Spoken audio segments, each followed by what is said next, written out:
The coffee grows cold in my hands as I stare at the appointment book. The name Vincent Torres circled in red ink.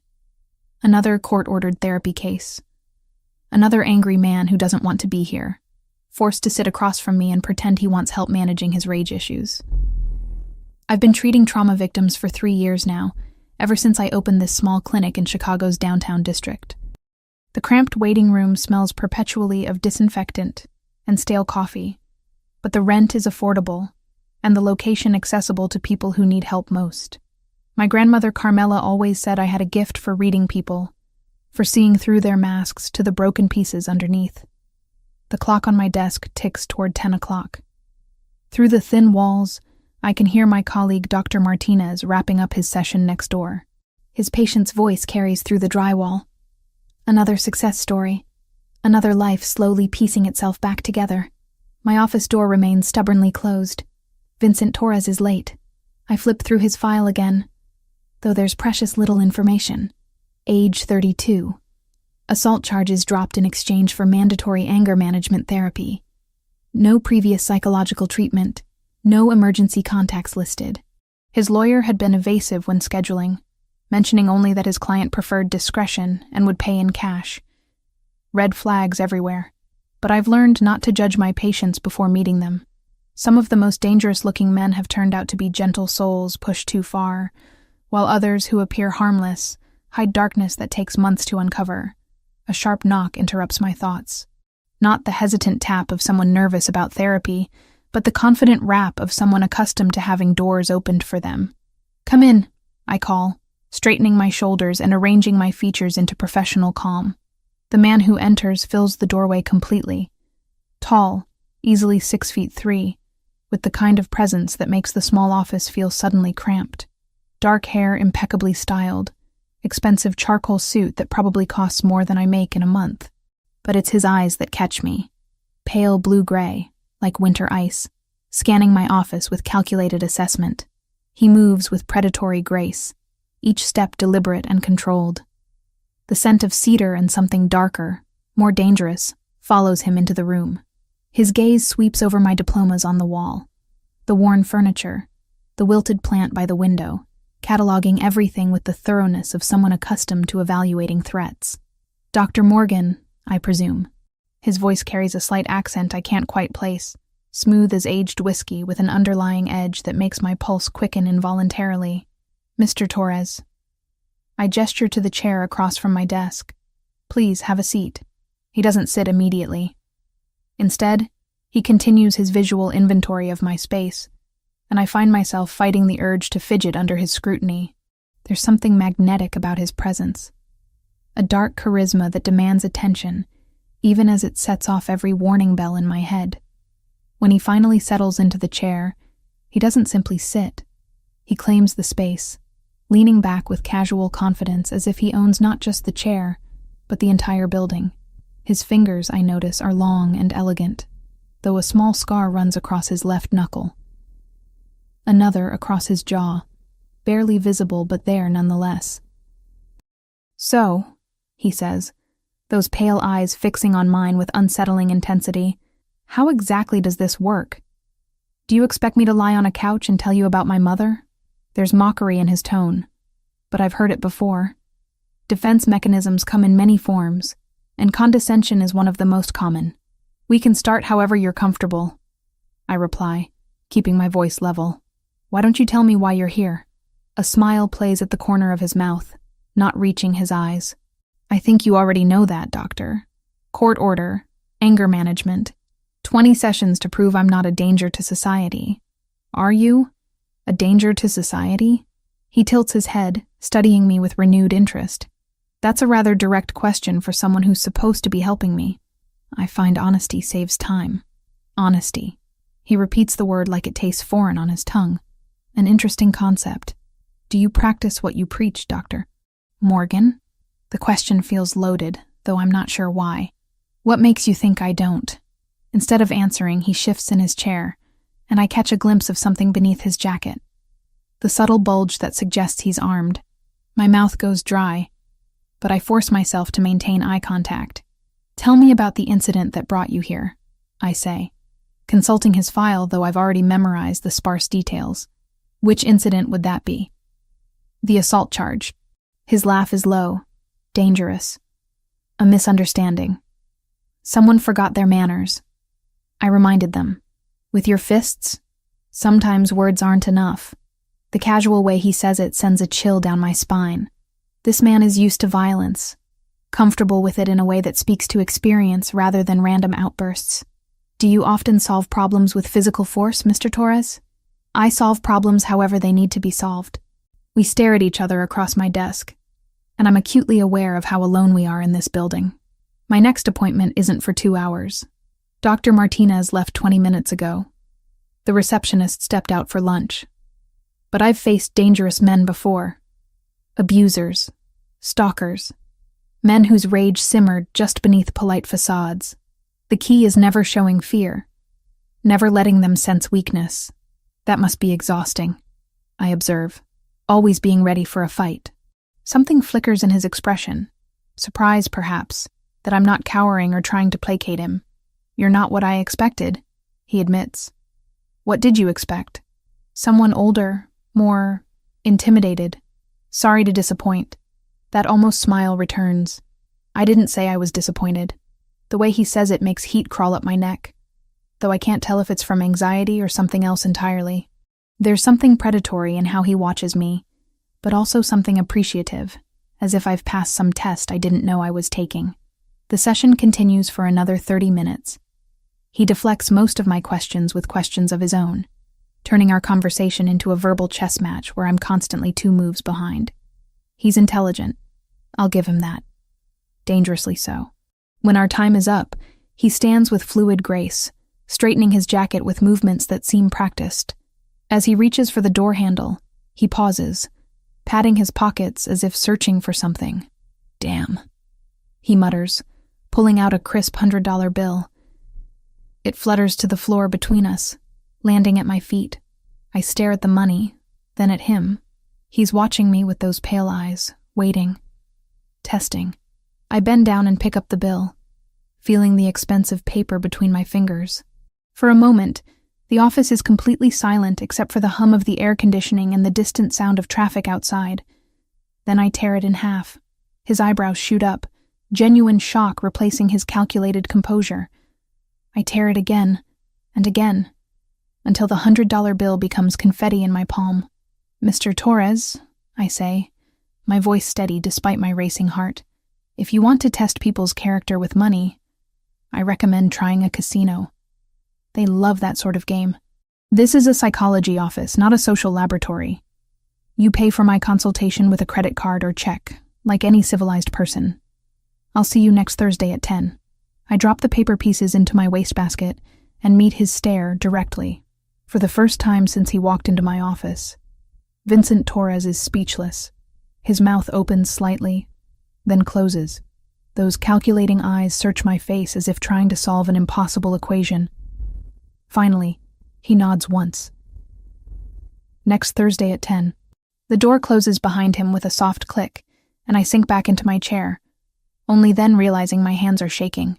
Through my window, I watch him walk to a sleek black sedan, where a large man in a dark suit holds the passenger door open. The car pulls away with expensive silence. I've just made either the biggest mistake of my professional career, or possibly my life. But as I stare at the scattered pieces of money in my trash can, I can't bring myself to regret it. The flowers arrive on Tuesday morning, 3 days after our first session. 24 white orchids arranged in a crystal vase that probably costs more than my monthly student loan payment. The delivery man apologizes for the early hour, but I suspect Vincent Torres doesn't care about conventional etiquette. There's no card, but I know who sent them. The extravagant gesture screams of a man accustomed to buying his way out of problems, or into people's good graces. I carry the arrangement to the waiting room and set it on the side table where other patients can enjoy it. By afternoon, Mrs. Chen from my 3 o'clock appointment is asking if she can take a few stems home. I tell her to take as many as she wants. Wednesday brings chocolates. Thursday, an envelope containing tickets to the symphony. Each gift more expensive than the last, each one finding its way to other patients or the donation bin at the local shelter. If Vincent thinks he can charm or buy his way through therapy, He's about to learn otherwise. Friday morning, I discover a woman in an expensive pantsuit waiting in my office when I arrive. She introduces herself as Rebecca Walsh, Vincent's assistant, and explains that he'd like to schedule additional sessions beyond his court-mandated requirements. Mr. Torres is very committed to his personal growth, she says with the practiced smile of someone paid well to manage difficult people. How committed? I ask, settling behind my desk. He's prepared to pay double your usual rate for twice-weekly sessions. I study her carefully. She's polished, professional, and clearly uncomfortable with whatever instructions she's been given. There's something desperate in how she delivers the offer, as if her employer doesn't handle rejection gracefully. Tell Mr. Torres that therapy doesn't work on an expedited schedule. I'll see him Thursday at 10, as originally planned. Relief flickers across her features before she masks it. I'll relay the message. After she leaves, I sit in the silence of my office and wonder what exactly I've gotten myself into. Men like Vincent Torres don't usually accept no for an answer, yet here he is, attempting to negotiate therapy sessions like business deals. Thursday arrives gray and drizzling, the kind of Chicago weather that seeps into your bones. Vincent appears at exactly 10 o'clock, punctual to the second. Today, he wears a navy suit that fits like a second skin, his dark hair slightly damp from the rain. The scent of his cologne, something expensive with notes of bergamot and danger, follows him into the room. Good morning, Dr. Morgan. He settles into the same chair as before, but his posture is different. Less territorial, more curious. Good morning. Thank you for the flowers, chocolates, and symphony tickets. They found good homes. A smile tugs at his lips. You gave them away. I don't accept gifts from patients. Even beautiful ones? The question hangs in the air between us. Loaded with meaning I'm not sure I want to examine. He's watching me with those pale eyes. And I'm suddenly aware of how the gray light from the window catches the sharp angles of his face. Especially beautiful ones, I reply, keeping my voice steady. He laughs. A genuine sound that transforms his entire expression. For a moment, the dangerous edge softens, revealing glimpses of the man beneath the intimidation. You're full of surprises, Isabella Morgan. The way he says my first name sends heat spiraling through my chest. I hadn't given him permission to use it, hadn't told him to call me anything other than Dr. Morgan. Yet hearing it in his deep voice feels oddly intimate. Let's focus on you, Mr. Torres. How was your week? Enlightening. He crosses one ankle over the opposite knee, the movement casual but somehow predatory. I spent considerable time thinking about our last conversation. What specifically? Your reaction to my test. You mean when you tried to bribe me? When I tried to understand what kind of woman I'm dealing with. The admission is more honest than I expected. I lean forward slightly, sensing an opening. And what did you conclude? That you're either very brave or very foolish. Which do you think it is? His gaze sharpens, studying me with renewed intensity. I'm still deciding. We fall into a rhythm over the next 40 minutes. He tells me stories, supposedly hypothetical scenarios about business deals gone wrong, partnerships that ended badly, competitors who pushed too far. Each story is laced with violence, testing my reactions, probing for the limits of my professional composure. I listen without judgment, occasionally asking clarifying questions that make him pause and reconsider his narratives. Slowly, patterns emerge. Themes of betrayal, abandonment, the crushing weight of responsibility. Beneath the carefully constructed scenarios, I glimpse fragments of truth. In these hypothetical situations, I say during a lull, the protagonist often seems to be protecting something, or someone. Vincent's fingers still on the arm of his chair. What makes you say that? The violence isn't random. It's defensive, reactive rather than predatory. Perhaps the protagonist learned early that the world isn't kind to those who can't protect themselves. How early? The question catches him off guard. For a moment, his mask slips, and I see something raw and unguarded in his expression. Pain, quickly buried but not quickly enough. Hypothetically, if you prefer. 8 years old.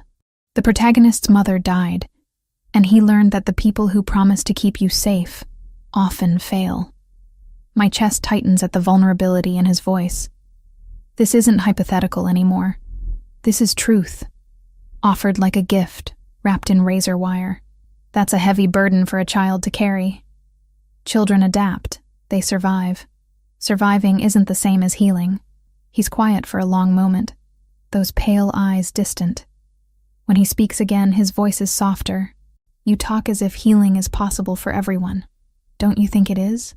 I think some wounds are too deep to close completely, but they can stop bleeding. Our eyes meet across the desk and something passes between us. An understanding, fragile and dangerous. He sees that I'm not afraid of his darkness. And I see that beneath his carefully constructed armor lies a man who's been bleeding for 24 years.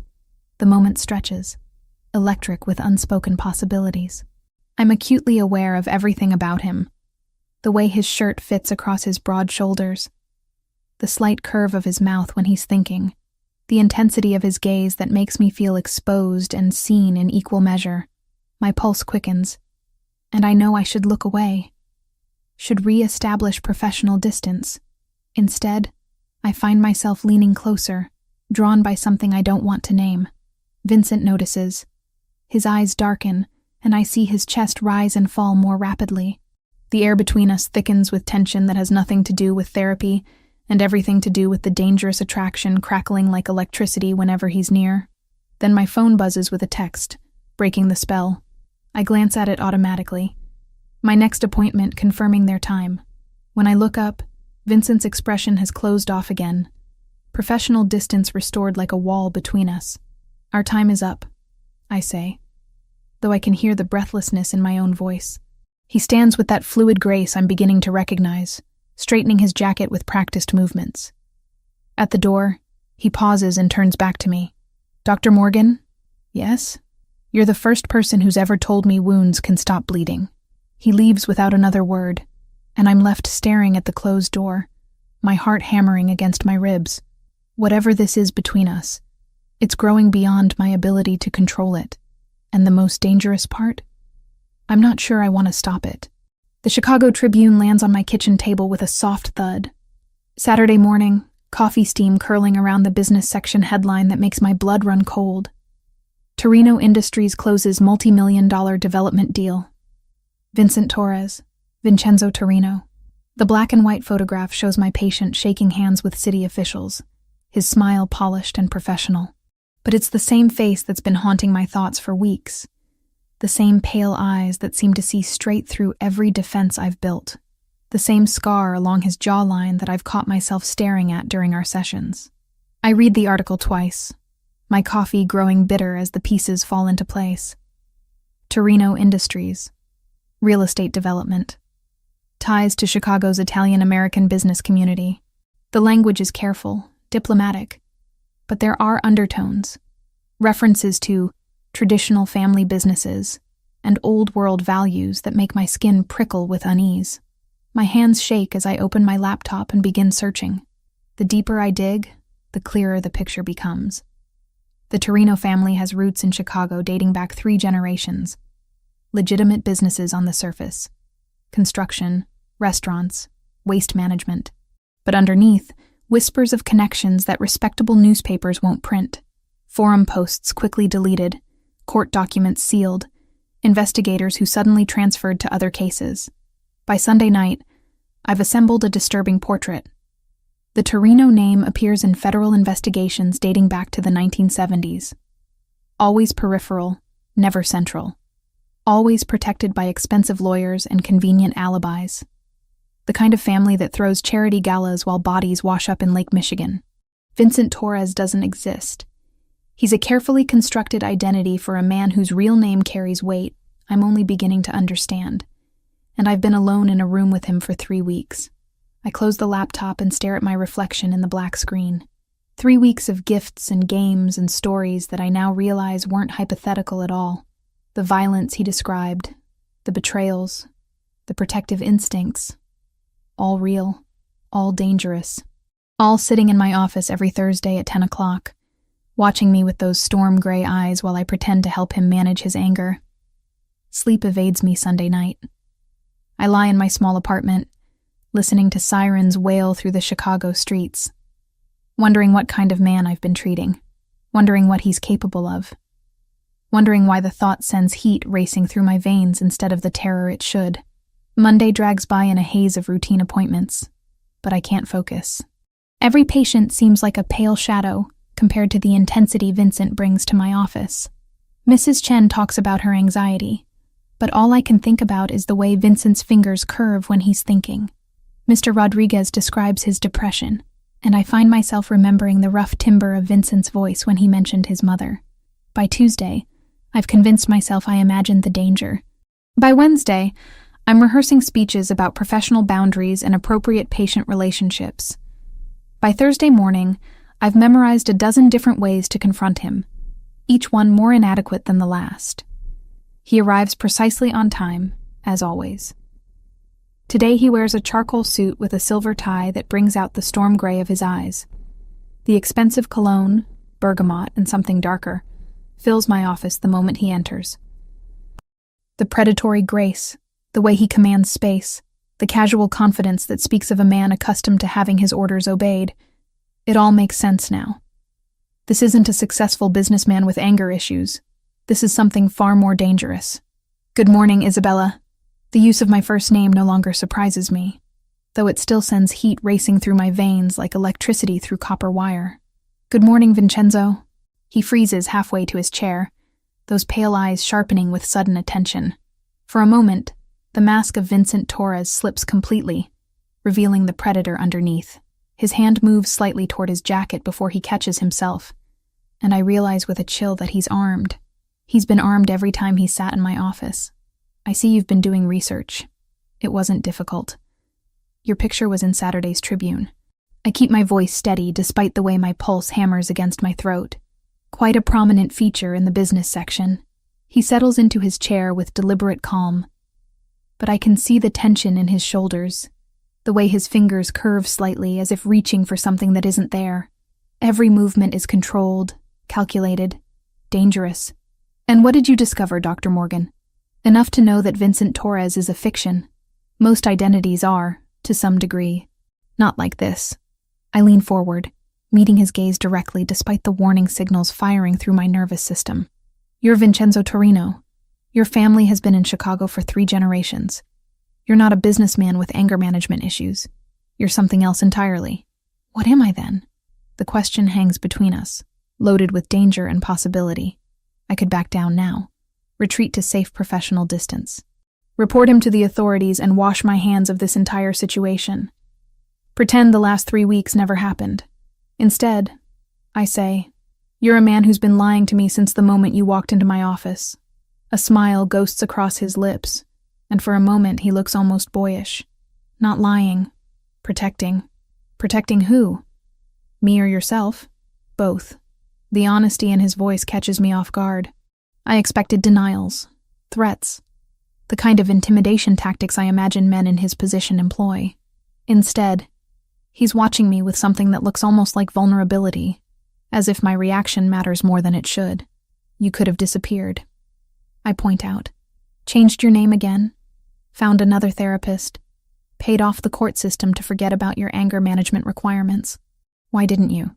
Because you tore up $100 bill and told me to behave like a civilized person. He leans forward, and I catch a hint of that dangerous cologne mixing with something uniquely him. Do you have any idea how refreshing that was? Refreshing? Most people either want something from me or they're terrified of me. You treated me like any other patient having a bad day. You are having a bad day. A very long, 24-year bad day. The observation hits its mark. Something flickers in his expression. Surprise, recognition, and something deeper that makes my chest tighten with an emotion I don't want to examine too closely. You still don't understand what you're dealing with, he says softly. Then explain it to me. I can't. Can't or won't. Both. He runs a hand through his dark hair, the perfect styling becoming slightly mussed. The gesture makes him look younger, more human. There are things about my world that once you know them, there's no going back to ignorance. And ignorance, Isabella, might be the only thing keeping you safe. The way he says my name, soft, almost caressing, makes heat pool low in my belly. This is dangerous territory, professionally and personally. I should end this session, refer him to another therapist, create distance before whatever this is between us grows beyond my ability to control it. But I don't want to. And that realization terrifies me more than anything in his file ever could. I'm not asking for details about your business, I say instead. I'm asking about the 8-year-old boy who lost his mother and decided the world wasn't safe. His mask cracks again, just slightly. For a moment, I see past the expensive suits and careful control to the child who learned too young that people leave and promises break. That boy learned to protect himself. And everyone else around him? When necessary. Even when it's destroying him from the inside out? We stare at each other across the desk, and I can feel the electric tension that's been building for weeks crackling in the air between us.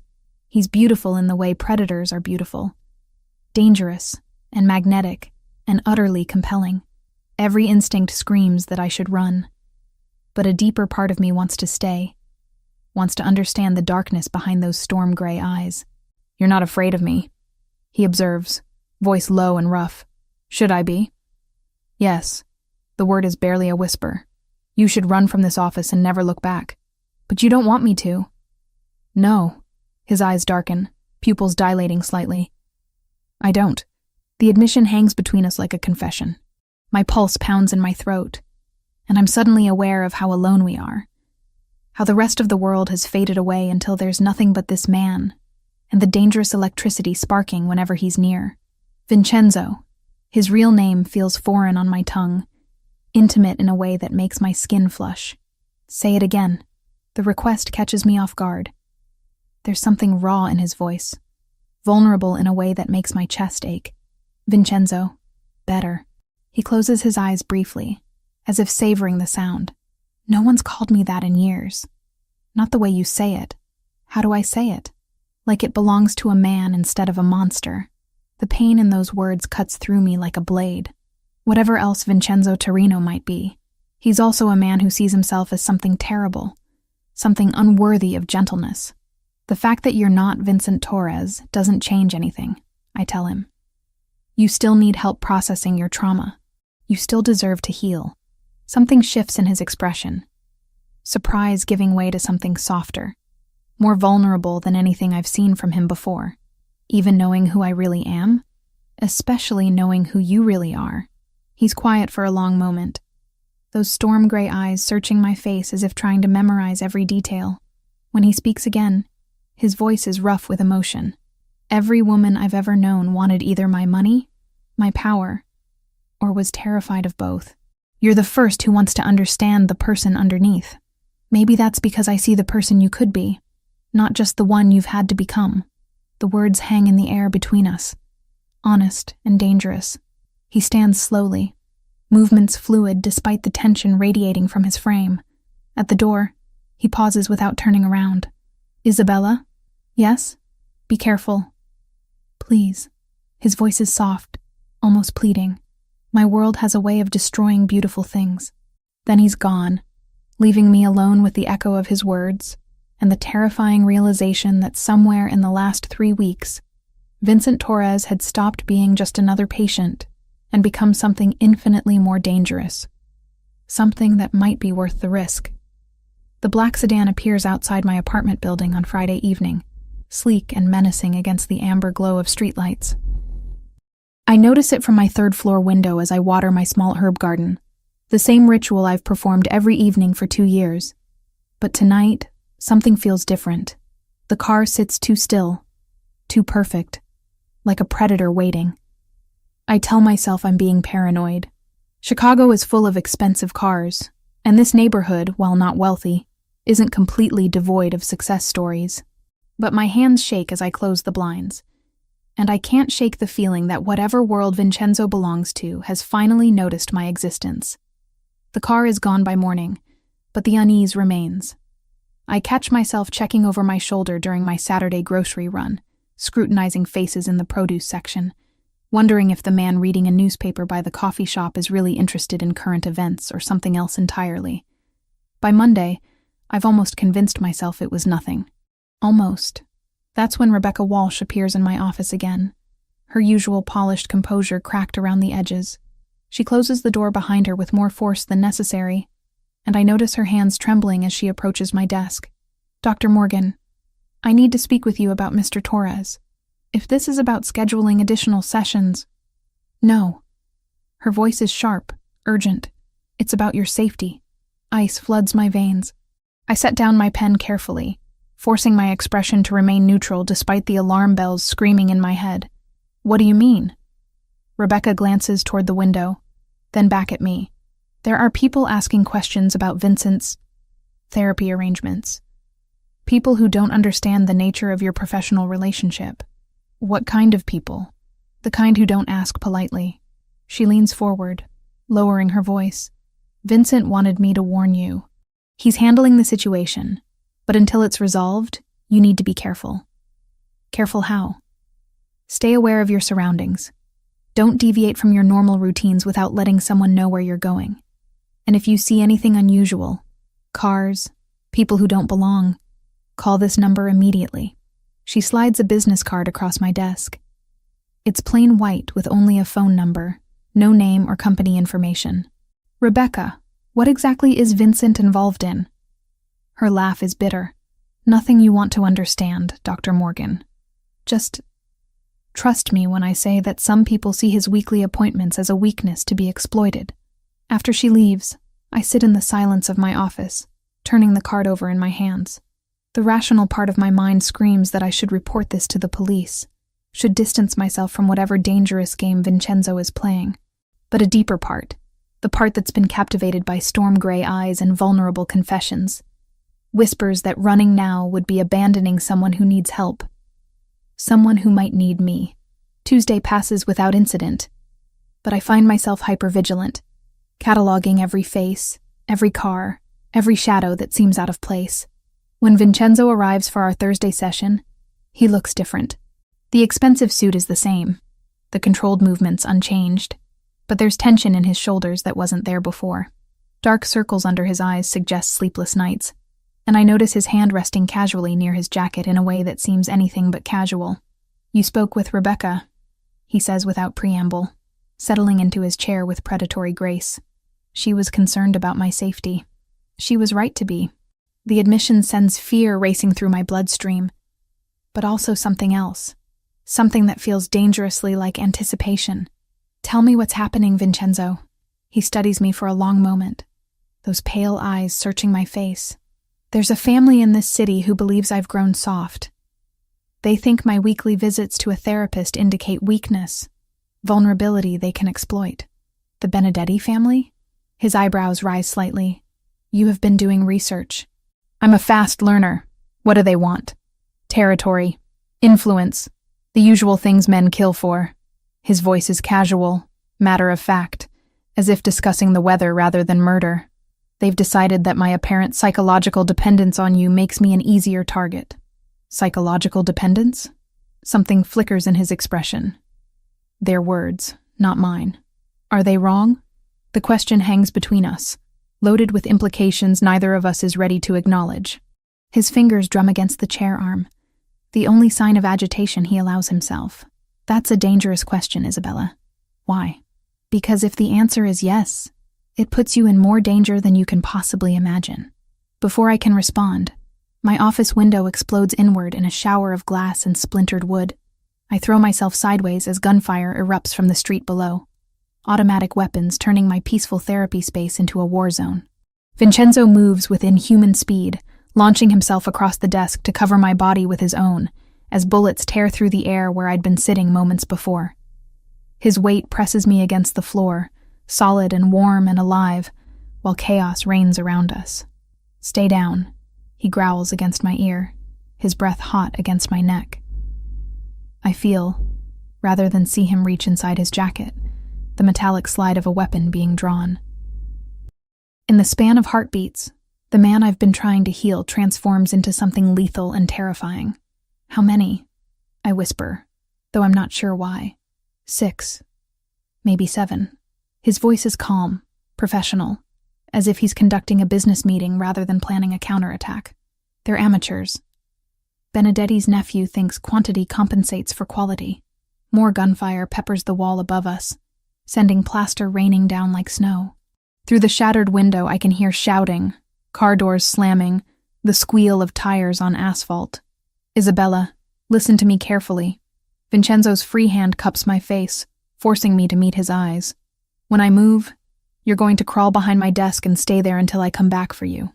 Do you understand? Where are you going? To remind these idiots why people fear the Torino name. The smile that crosses his face is nothing like the careful expressions I've grown accustomed to in our sessions. This is something feral and dangerous, the predator finally unleashed. He rises in one fluid motion, and suddenly my quiet therapy office becomes a battlefield. I catch glimpses of him moving through the chaos, rolling behind my bookshelf as bullets shred the leather volumes, returning fire with precision that speaks to extensive training, advancing on his attackers with the focused intensity of a man born to violence. The sounds are deafening. Gunfire, breaking glass, shouts in languages I don't recognize. But underneath it all, I hear Vincenzo's voice, cold and controlled, speaking rapid Italian into what must be a phone. Within minutes, the tide turns. The random spray of automatic weapons gives way to disciplined, targeted shots. Through the destroyed window, I see black sedans arriving like sharks drawn to blood, disgorging men in dark suits who move with military precision. The amateur gunfire stops abruptly, replaced by screaming, begging, the wet sounds of violence that make my stomach churn. Then silence.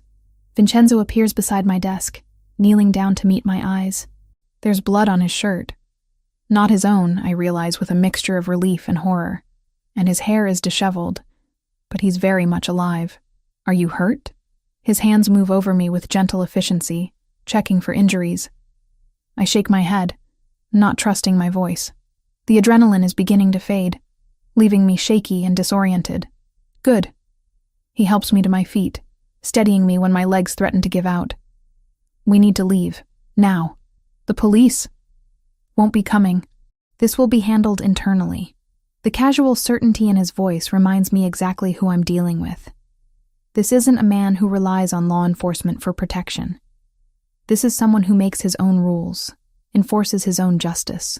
As he guides me toward the door, I catch sight of the destruction. My office is barely recognizable. Furniture overturned, books scattered, my diplomas hanging askew on bullet-riddled walls. The small space where I've helped so many people heal has become a monument to violence. I'm sorry, Vincenzo says quietly, following my gaze. This is what my world does to beautiful things. But as we step into the hallway, his arm protective around my shoulders, I realize something that should terrify me, but doesn't.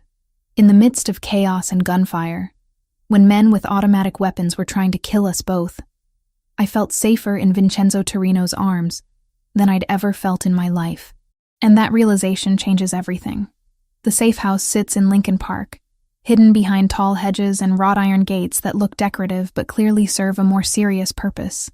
Vincenzo's men move through the shadows like phantoms, their presence both reassuring and terrifying.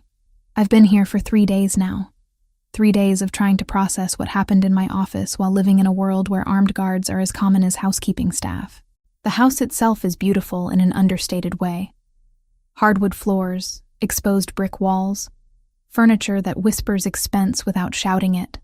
Nothing like the gaudy mansion I'd imagined, but it's the small details that reveal its true nature. Bulletproof glass in the windows, reinforced doors, security cameras disguised as decorative elements. I'm examining a first edition Hemingway in the library when Vincenzo finds me. He moves silently, a skill I'm beginning to realize he's perfected over years of necessity. Today he wears dark jeans and a black cashmere sweater instead of his usual suit, the casual clothes doing nothing to diminish his commanding presence. "How are you sleeping?" His voice carries genuine concern, and I notice the dark circles under his eyes have deepened. "Better than you, apparently." I close the book, running my fingers over the leather binding. "When was the last time you slept more than 2 hours? Sleep is a luxury I can't afford right now. Neither is exhaustion when people are trying to kill you." A smile ghosts across his lips.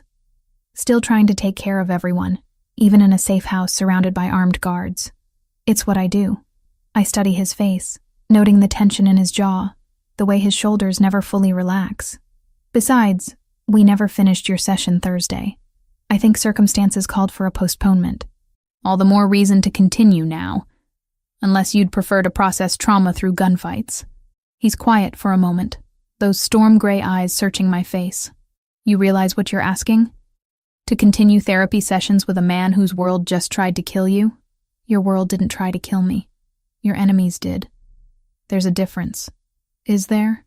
The pain in his voice makes my chest ache.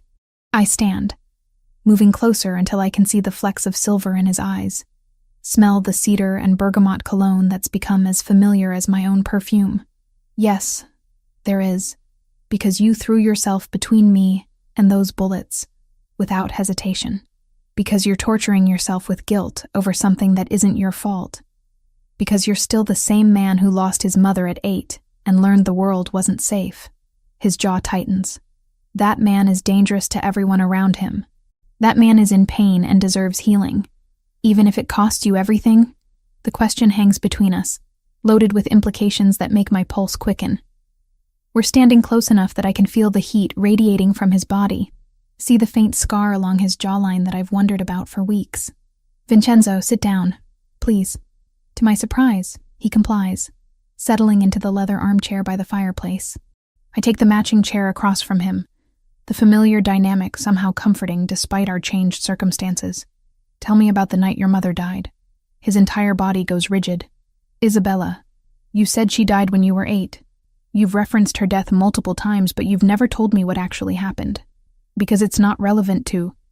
It's the foundation of everything else. The reason you learned not to trust. Not to let people close. The reason you've built walls so high that it takes gunfire to make you show genuine emotion. He stares into the fire, flames dancing across his sharp features. When he speaks, his voice is barely above a whisper. She was supposed to be safe. My father promised she'd be safe. Safe from what? The Benedetti family. Even then, they wanted what we had. Territory, respect, fear. His hands clench into fists. There was supposed to be a meeting, neutral ground, a chance to resolve things peacefully. But it wasn't peaceful. They shot her car full of holes on Lakeshore Drive. 8 bullets through the windshield, 4 through the side windows. She died instantly, they said. Didn't suffer. The raw pain in his voice cuts through me like a blade. This isn't the controlled businessman or the dangerous predator. This is an 8-year-old boy who watched his world explode into violence and blood. Where were you when it happened? Home, waiting for her to come back from grocery shopping. She was buying ingredients to make lasagna for my birthday the next day. His laugh is bitter, broken. I kept asking my father when she was coming home. He didn't tell me she was dead until the next morning. So you spent your 8th birthday learning your mother had been murdered. I spent my 8th birthday learning that promises of safety are lies people tell to make themselves feel better. I lean forward, aching to touch him, to offer some kind of comfort. Is that why you couldn't save the men who attacked my office? His eyes snap to mine, sharp and dangerous. Those men tried to kill you. They forfeited any right to mercy the moment they pulled triggers in your direction. But you could have wounded them, disabled them. Instead, you killed them all. Yes, because you couldn't protect your mother. But you could protect me. The words hit their mark. Something crumbles in his expression, the careful control finally cracking to reveal the devastation underneath. I was 8 years old and helpless, he whispers. I couldn't save her. I couldn't even understand why she wasn't coming home. But when those bullets started flying Thursday, when I saw you on that floor, his voice breaks. I couldn't fail again. I wouldn't. Vincenzo. I rise from my chair, unable to maintain professional distance when he's bleeding emotionally in front of me. What happened to your mother wasn't your fault. You were a child who grew up to become exactly what killed her. No. I kneel beside his chair, placing my hands over his clenched fists. You grew up to become someone who protects people instead of destroying them. Someone who goes to therapy instead of just burning the world down. Someone who's capable of change. His eyes meet mine, and I see something I've never seen before. Hope. Fragile and afraid to believe in itself. You really think I can change? I think you already have. The man who threw money at me to test my character is gone. The one who threatened his way through our first session disappeared weeks ago. The man sitting here now is someone who cares more about my safety than his own reputation. Isabella. My name on his lips sounds like a prayer. I never meant for you to get hurt. When I saw those guns pointed at you, you saved me. I put you in danger in the first place. No, your enemies did that. You just refused to let them succeed. We stare at each other in the firelight, and something shifts between us. The careful boundaries I've maintained, the professional distance that's kept us both safe, crumbles like sandcastles against the tide. You're the first person who's ever made me want to be better, he says softly. Not stronger, not more feared. Better. You are better. You just can't see it yet. He reaches up to cup my face, his thumb tracing along my cheekbone with exquisite gentleness. You make me believe I could be the man my mother wanted me to become, instead of the one her death created. The raw vulnerability in his voice undoes me completely. This isn't just patient and therapist anymore. This is a man and woman who've seen each other's souls and found something worth fighting for. Vincenzo, I whisper, leaning into his touch. Tell me to stop, he breathes, his thumb brushing across my lower lip. Tell me this is crossing lines we can't uncross. Instead, I rise up and press my lips to his. The kiss is gentle at first, tentative, as if we're both afraid of breaking something precious. But then his arms come around me, pulling me closer. And gentleness gives way to desperate need. I taste the salt of tears I didn't realize he'd shed, feel the tremor in his hands as they frame my face. When we finally break apart, both breathing hard, he presses his forehead against mine. I love you, he whispers, the words torn from somewhere deep inside him. God help me. I love you, and I don't know how to keep you safe from what I am. Then let me help you become something different, even if it takes a lifetime. I smile, my own eyes blurring with tears, especially if it takes a lifetime. Outside, armed guards patrol the grounds, and enemies plot our destruction. But inside this room, beside the dancing firelight, we've found something worth rebuilding a life around, something worth the risk of hoping again. 2 weeks later, I formally submit my termination of the therapeutic relationship between Dr. Isabella Morgan and Vincent Torres to the state licensing board. The paperwork sits heavy in my hands as I seal the envelope, officially ending what began as court-ordered anger management and evolved into something that changed both our lives forever. The ethics are clear. I cannot continue treating a patient with whom I've developed romantic feelings. But more than that, Vincent Torres was a fiction created to protect Vincenzo Torino, and the man I've fallen in love with deserves honesty in all things. The safe house has become our world for these past 2 weeks, a sanctuary where we've learned each other's rhythms without the constraints of professional boundaries. I wake each morning to the scent of espresso and the sound of Vincenzo speaking rapid Italian on his phone, conducting business from the kitchen island while scrambling eggs with the other hand. He cooks the way he does everything else, with precision and confidence, but also with a gentleness I don't think many people get to see. The licensing board accepted your termination, he says, ending his call and sliding a plate across the marble counter. Rebecca filed it yesterday. Good. I accept the perfectly prepared eggs, noting how he's remembered exactly how I like them. Slightly runny, with cracked black pepper. It feels strange, officially ending something that was never really what we thought it was. No regrets? I meet his eyes across the kitchen, these storm-gray depths that have become as familiar to me as my own reflection. Only that I can't help you heal professionally anymore. You're helping me heal in ways that matter more. He moves around the counter to stand beside me, his hand settling at the small of my back with casual possessiveness. The touch sends warmth spiraling through my chest, as it has every time he's touched me these past 2 weeks. Isabella, there's something we need to discuss. Something in his tone makes me set down my fork. That sounds ominous. The Benedetti situation is resolved, permanently. I don't ask for details. Over the past 14 days, I've learned which questions to avoid, which aspects of his world I'm better off not understanding. The important thing is that we're safe, which means you can go home if you want to. Back to your apartment, your practice, your normal life. The words hit me like a physical blow.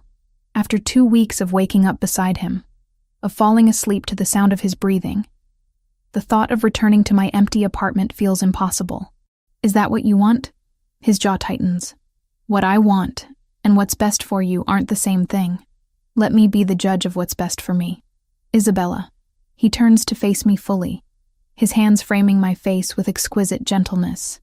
I love you more than I've ever loved anything in my life. But loving me means accepting a world where armed guards are normal, where your safety depends on other people's fear of my name, where you'll never be completely safe because of who I am. And you think I should run from that? I think you should have the choice to run from that. I cover his hands with mine, holding his gaze steadily. I'm not running, Vincenzo. I'm choosing you, choosing this, choosing us. Whatever that means. Something vulnerable flickers in his expression, even knowing what it costs, especially knowing what it costs. He kisses me then, soft and desperate, as if trying to memorize the taste of my lips. When we break apart, he rests his forehead against mine. There's something else, something I need to show you.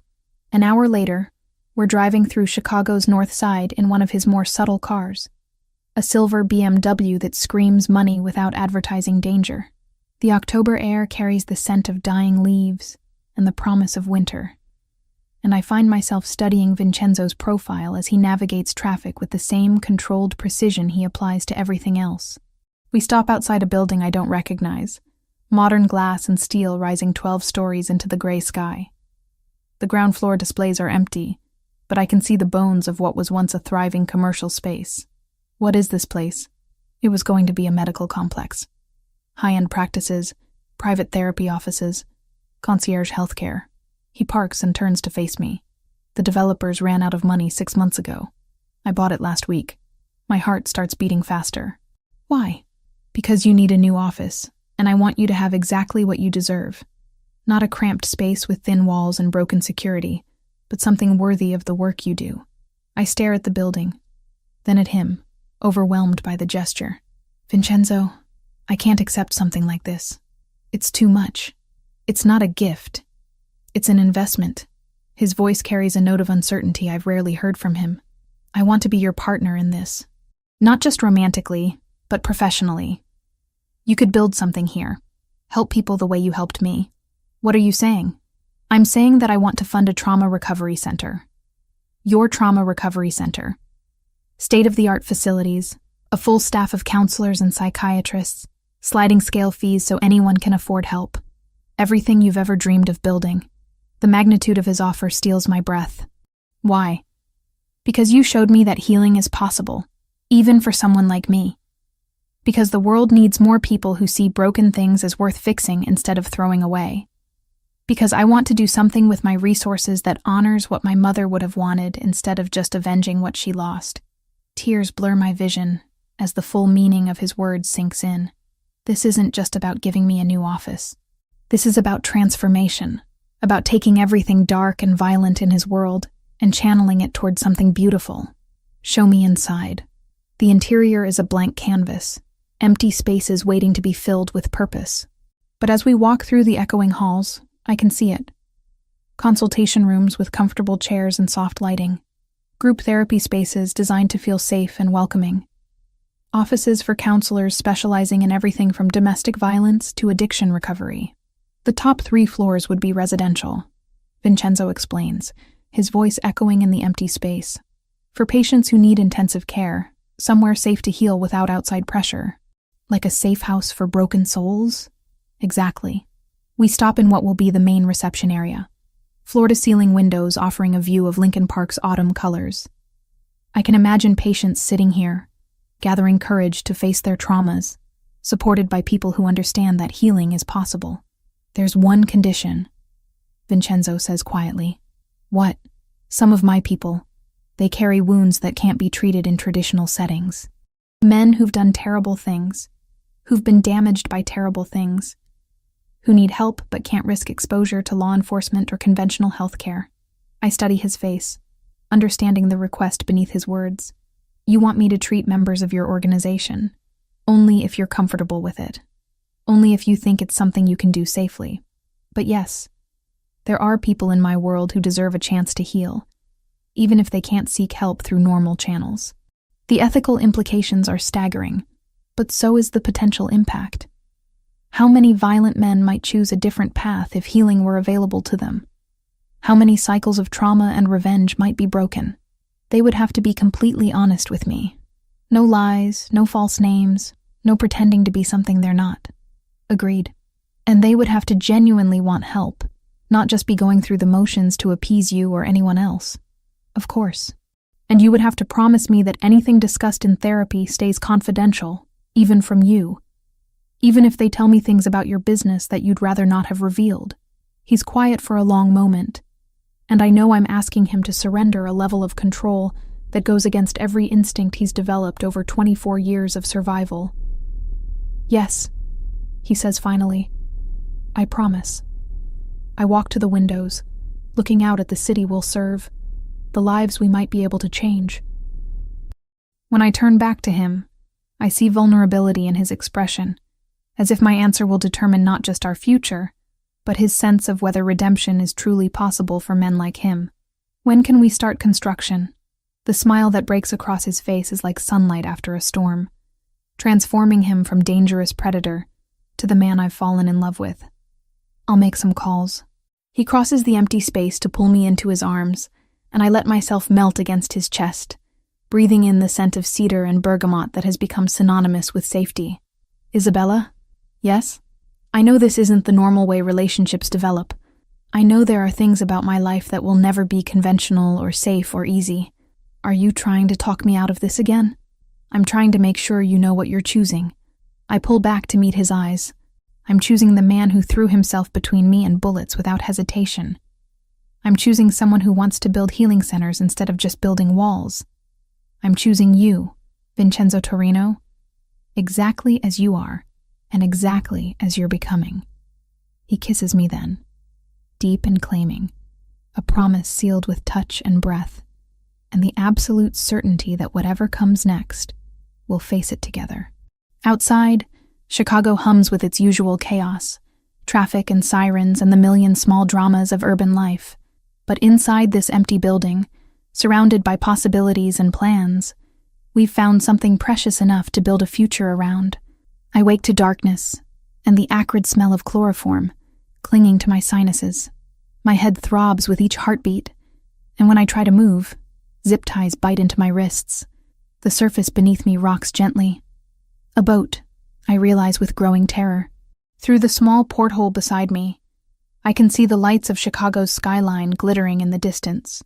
Memory returns in fragments. The parking garage beneath our new building. The excitement of showing Vincenzo the architectural plans. The shadow that moved behind a concrete pillar just as something pressed against my face, chemical sweet and suffocating. I've been here before, in a way. Not physically, but psychologically. Every trauma victim I've ever treated has described this moment, the sudden understanding that control has been stripped away, that survival depends on intelligence rather than strength. Ah, the famous Dr. Morgan awakens. The voice carries a slight accent, different from Vincenzo's smooth Italian inflections. Russian, maybe, or Eastern European. I turn toward the sound and see a man silhouetted against the cabin lights, tall, lean, with silver-streaked hair and cold eyes that reflect the artificial illumination like a predator's. You must be Anton Benedetti, I say, keeping my voice steady despite the fear coursing through my veins.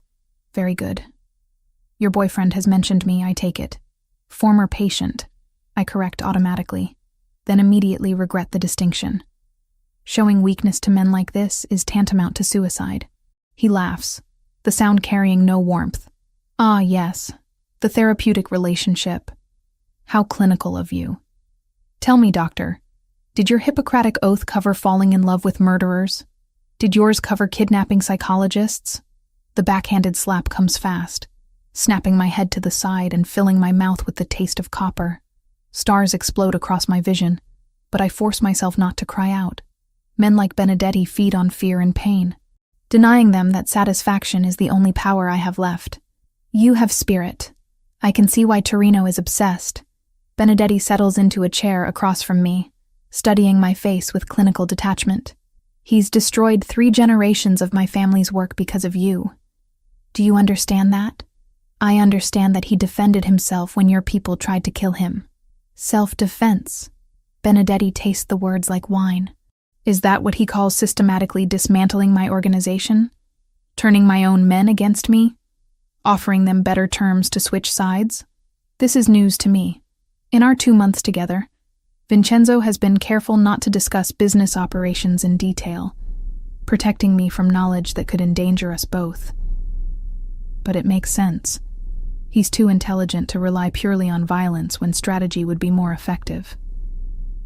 What do you want from me? I want to watch Vincenzo Torino break. Benedetti's smile is razor sharp. He spent 20 years building walls around his heart, convincing himself that caring about nothing makes him invincible. Then you walked into his life and undid decades of careful emotional architecture in a matter of weeks. So this is about revenge. This is about balance. He took my son, my nephews, my legacy. Now I take the one thing he values more than power. The casual way he discusses murder makes my skin crawl, but I force myself to think like a therapist. What drives a man like Benedetti? What psychological levers might I be able to manipulate? You're afraid, I observe. His eyes sharpen dangerously. Excuse me? This elaborate kidnapping, the psychological torture, it's not about revenge. It's about fear. Vincenzo outmaneuvered you, and now you're terrified that everyone will see you as weak. Another slap, harder this time. Blood trickles from my split lip, but I continue. You could have just killed me, put a bullet in my head, and dumped my body where he'd find it. But you didn't. Because that wouldn't prove your superiority. You need him to suffer publicly, to beg, to show weakness. Because if he doesn't break, then everyone will know that you've already lost. Shut up. How many of your own men are having doubts right now? How many are wondering if Vincenzo's offer is more attractive than loyalty to a leader who can't protect them? I said shut up. This slap sends me sprawling, the chair tipping backward until my head cracks against the cabin wall. Pain explodes through my skull, but through it I hear something that makes my blood run cold, the sound of phones buzzing simultaneously throughout the boat. Benedetti's expression changes from rage to confusion, to fear in the space of heartbeats. He snatches his phone, and I watch his face drain of color as he reads whatever message has appeared.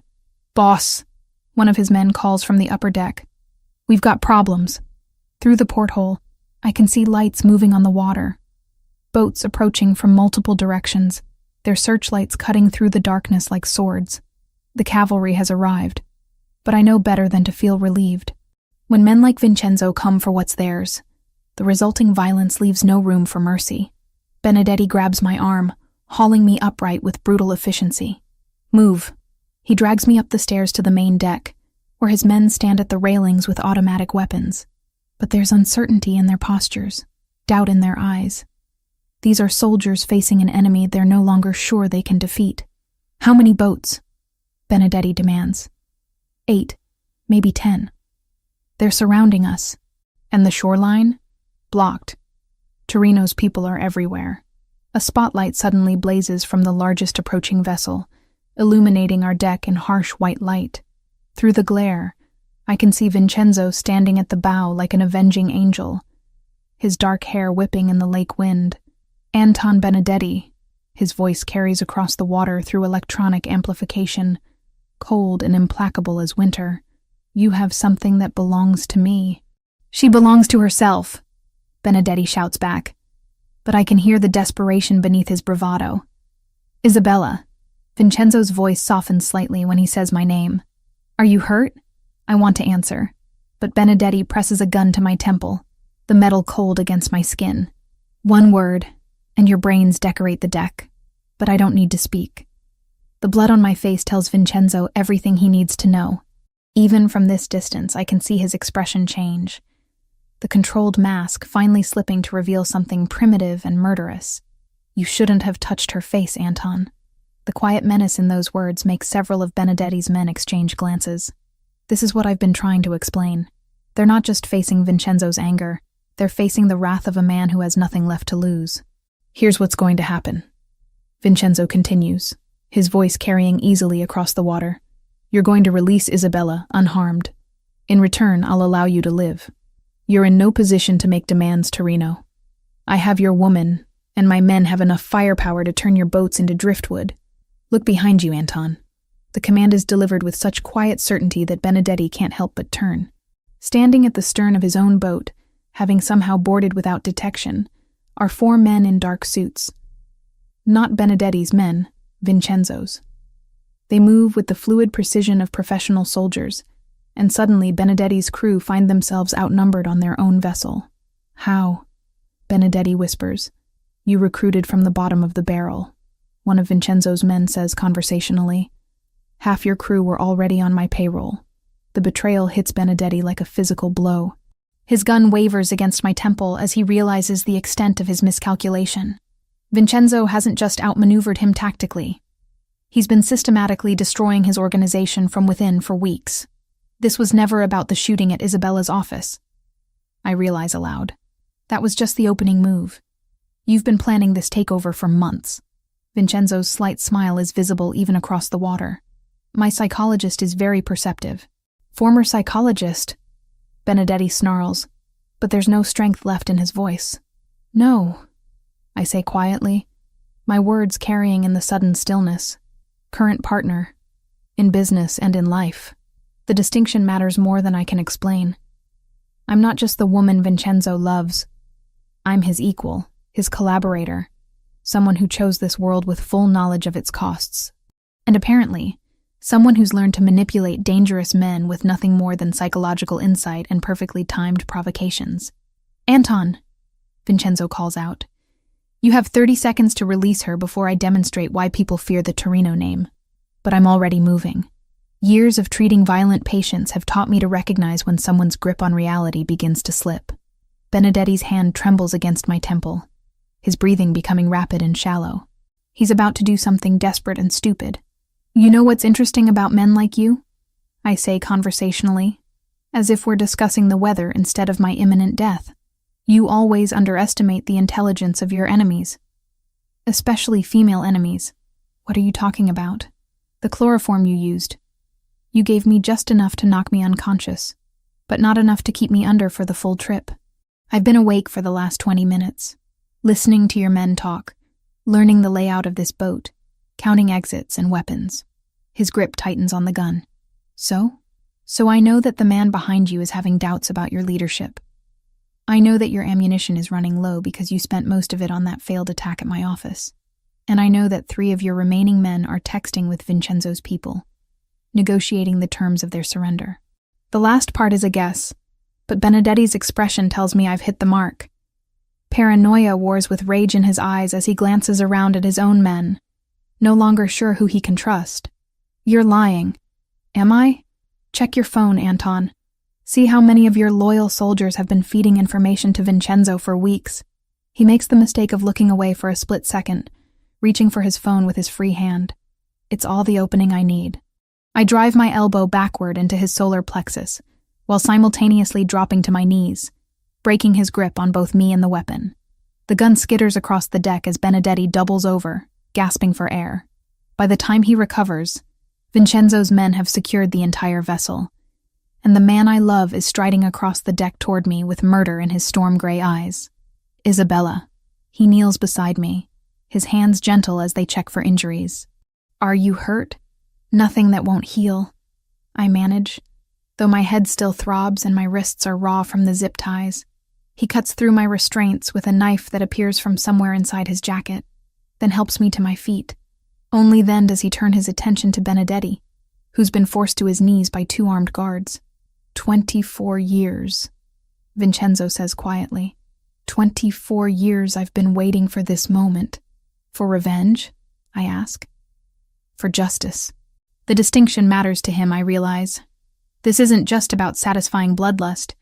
It's about closing a circle that began with an 8-year-old boy watching his world explode into violence. But as I watch him approach the man who killed his mother, who tried to kill me, who represents everything dark and broken in both our pasts, I understand something crucial. The man I fell in love with doesn't need to become a monster to protect what he loves. He's already evolved beyond that. He's learned that sometimes the greatest victory isn't in destroying your enemies, but in proving that you've become someone better than they could ever be. 1 year later, I stand before the full-length mirror in St. Alphonsus Cathedral's bridal suite, adjusting the delicate lace of my grandmother Carmela's wedding dress. The ivory silk fits perfectly after months of careful alterations, and the antique pearl necklace Vincenzo gave me catches the afternoon sunlight streaming through Gothic stained glass windows. "You look absolutely radiant," Rebecca says from behind me, her reflection appearing beside mine in the ornate mirror. She's been invaluable this past year, helping coordinate not just our wedding, but the complex logistics of launching the Torino Center for Trauma Recovery. Today, she serves as my matron of honor, though I suspect her real role is ensuring everything runs with the precision Vincenzo demands in all aspects of his life. I look nervous. I counter, though I can't stop the smile spreading across my face. Terrified, actually. Of marrying him or of the wedding itself? Neither. I'm terrified of how happy I am. The admission hangs in the air between us. After everything we've survived, the kidnapping, the systematic dismantling of the Benedetti organization, the months of building something beautiful from ashes of violence, happiness still feels fragile, too precious to trust completely. Through the tall windows, I can see guests arriving at the cathedral. The guest list reads like a who's who of Chicago society, mixed with faces that would make federal prosecutors take notice. Legitimate businessmen sit beside men whose fortunes were built in shadows, united by their respect for the man I'm about to marry. The Torino Center opened 6 months ago, housed in the same building where Vincenzo first showed me his vision for our future. The results have exceeded even my most optimistic projections. We've treated over 200 patients, from war veterans struggling with PTSD, to domestic violence survivors, to members of various organizations who needed healing, but couldn't seek it through traditional channels. The confidentiality we maintain is absolute, the security impenetrable, and the success rate remarkable. Vincenzo kept his promise about letting me treat his people without interference. In fact, he's become one of my greatest success stories. Though I can no longer be his therapist, we work together now as partners in every sense, him providing resources and protection, while I provide expertise and compassion. A soft knock interrupts my thoughts. My heart skips, hoping it's Vincenzo, despite the superstition about seeing the bride before the ceremony. Instead, Thomas Walsh, Rebecca's husband and one of Vincenzo's most trusted advisors, appears in the doorway.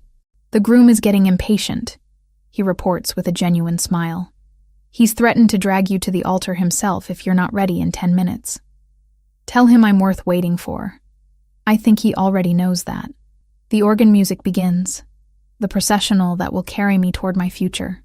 Dr. Martinez, my former colleague and mentor, waits to walk me down the aisle. When my father refused to attend, claiming he couldn't support his daughter marrying a criminal, Dr. Schiappo, Martinez stepped in without hesitation. "Isabella," he says, his eyes bright with unshed tears as the massive doors swing open. "You look beautiful." The cathedral's interior reveals itself in all its Gothic splendor. Every pew is filled, hundreds of faces turning toward us with smiles and tears, and the kind of joy that accompanies witnessing true love triumph over impossible odds. But I only have eyes for the man standing at the altar. Vincenzo wears a midnight blue tuxedo that transforms him into something even more devastating than usual. His dark hair is perfectly styled, his posture commanding even in this moment of vulnerability. When our eyes meet across the length of the cathedral, his carefully controlled mask finally slips completely, revealing wonder and love and gratitude so profound it takes my breath away. The walk down the aisle feels both eternal and instant. Every step carries me away from the woman I was, toward the woman I'm becoming. Past patients smile from the pews, colleagues from the medical community nod their approval, and members of Vincenzo's organization watch with the respect due to their future boss's wife. When I finally reach the altar, Dr. Martinez places my hand in Vincenzo's with a gentle smile. The contact sends electricity up my arm, the same spark that's existed between us since that first session when he tried to bribe me with $100 bills.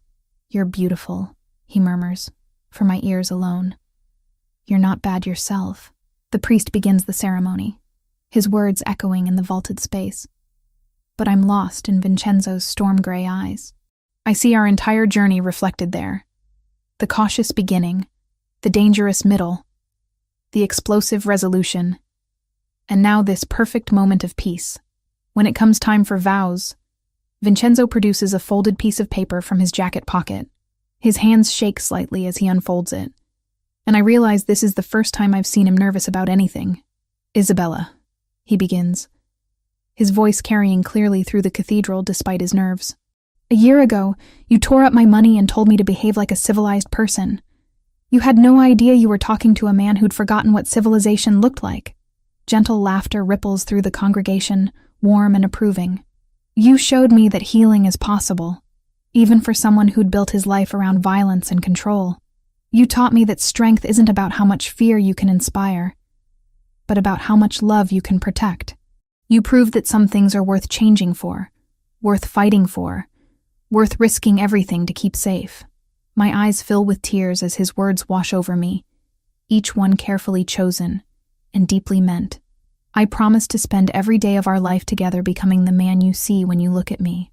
I promise to protect not just your body but your dreams, your work, your beautiful heart that sees hope in broken things. I promise to love you with the same intensity I once reserved for revenge, and to build something beautiful with you from the ashes of everything dark in my past." He folds the paper, his eyes never leaving mine. "You tamed me, Isabella Morgan. Not through force or manipulation, but through love so pure it transformed everything I thought I knew about myself. Thank you for seeing the man I could become instead of just the monster I was. When it's my turn, I don't need notes." The words come straight from my heart, flowing as naturally as breathing. "Vincenzo, when you walked into my office that first day, you were broken, but you were also brave enough to keep coming back, honest enough to let me see your wounds, strong enough to do the hard work of healing. You taught me that love isn't about fixing someone. It's about choosing to grow together, to face the darkness as partners, to build something stronger than either of us could create alone." I reach up to touch the scar along his jawline, a gesture so familiar now it feels like coming home. "I choose you, not despite your past, but because of how you've transformed it into something meaningful. I choose this life we're building together, this work we're doing, this love that's turned both of us into better versions of ourselves. You didn't need taming, my love. You just needed someone who could see your true nature and love it completely." The priest pronounces us husband and wife, and when Vincenzo kisses me, the cathedral erupts in applause and cheers, but I barely hear it over the sound of my own heartbeat, over the whispered, "I love you," he breathes against my lips. The reception flows seamlessly at the Torino family estate, a sprawling mansion on Lakeshore Drive that speaks to old money and older traditions. Tables laden with Italian delicacies fill the gardens, while a string quartet plays classical music that mingles with laughter and conversation in multiple languages. I dance with my new husband under strings of lights that turn the evening into something magical. His arms around me feel like safety and adventure combined, promise and fulfillment in perfect balance. "Any regrets?" he murmurs against my ear as we sway to the music. "Only that we can't do this every day. The wedding or the marriage? The moment when I get to choose you all over again." Later, after the cake has been cut and the heartfelt toasts have been made by both his family and mine, we slip away from our own reception to walk along the lake. The lights of Chicago sparkle across the water like fallen stars, and I can see the building that houses our treatment center glowing softly in the distance. "What are you thinking about?" Vincenzo asks, following my gaze toward the city we've chosen to serve. "Everything we've built. Everything we're going to build." "Second thoughts?" I turn in his arms. This man who was once my patient, and is now my partner in every sense of the word. "Never. But I do have one question." "What's that?" "What would have happened if I hadn't torn up that $100 bill? If I'd just taken your money and let you walk away?" He considers this seriously, as he does all my questions. "I think I would have spent the rest of my life wondering about the woman who wasn't afraid of me. I think I would have come back eventually, just to understand why you were different. So we were always going to end up here? I think we were always going to save each other," he says simply. One way or another. 5 months later, I wake to morning sickness, and the familiar scent of espresso drifting from the kitchen. Vincenzo has been up for an hour, conducting business calls while making breakfast, a routine that's become as natural as breathing. I find him at the kitchen island, phone pressed to his ear, speaking rapid Italian while scrambling eggs with perfect precision. When he sees me, his expression immediately softens into the smile reserved only for me, and he quickly ends his call. "Buongiorno, Bella," he says, pulling me into his arms with exquisite gentleness. "How are you feeling this morning?" "Like I'm growing a person inside my body." "You are growing a person inside your body. Our person." The wonder in his voice makes me laugh. For a man who built an empire through calculated risks and strategic planning, the prospect of fatherhood has left him surprisingly emotional and tender. "Have you thought about names?" I ask, accepting the perfectly prepared eggs and toast he slides across the counter. "If it's a girl, I'd like to name her after my mother, Lucia. And if it's a boy? Something strong. Something that honors the past but looks toward the future." He pauses, studying my face. "What do you think?" Through the kitchen windows of our new home. Not the safe house where we first fell in love, but a sprawling estate in Lincoln Park. I can see the gardens where our children will play, the lake where we'll teach them to swim, the city where they'll learn that their parents built something meaningful from the wreckage of their individual pasts. The Torino Center continues to thrive, treating more patients each month and expanding into research on innovative trauma recovery techniques. Vincenzo's organization has transformed as well, legitimate businesses increasingly replacing the shadowy operations of his youth. Violence still exists at the margins. It always will in his world. But it's no longer the default solution to every problem. We've learned to love without losing ourselves, to heal without forgetting where we came from, to build something beautiful that honors both our scars and our dreams. Sometimes, in quiet moments like this, I think about the woman I was a year ago, lonely, struggling, convinced that love was a luxury I couldn't afford. I think about the man who walked into my office with fake names and real wounds, desperate for healing, but afraid to trust anyone with his truth. Neither of us imagined we'd find salvation in each other. Neither of us planned to fall in love with someone from a completely different world. But love isn't about planning or safety or choosing the sensible option. It's about seeing someone's potential and helping them become it. It's about finding your perfect match in the most impossible person, and deciding that impossible just means you have to be more creative about making it work. It's about a mafia boss learning to be gentle, and a therapist learning to be fierce. Two broken people becoming whole together. As Vincenzo's hand rests protectively on my still flat belly, as our future grows inside me one precious cell at a time, I know with absolute certainty that we're going to give our children something neither of us had. A love story that proves redemption is possible. Healing is real. And everyone deserves a second chance at happiness. Even, especially, the ones who don't believe they deserve it. The man who once tested my character with $100 bills now creates healing centers and builds legitimate businesses. The woman who tore up his money because she saw his potential now carries his child and shares his name and his mission to transform lives through love and understanding. We tamed each other through love so pure it transformed everything we thought we knew about ourselves and about what was possible when two souls choose to heal together.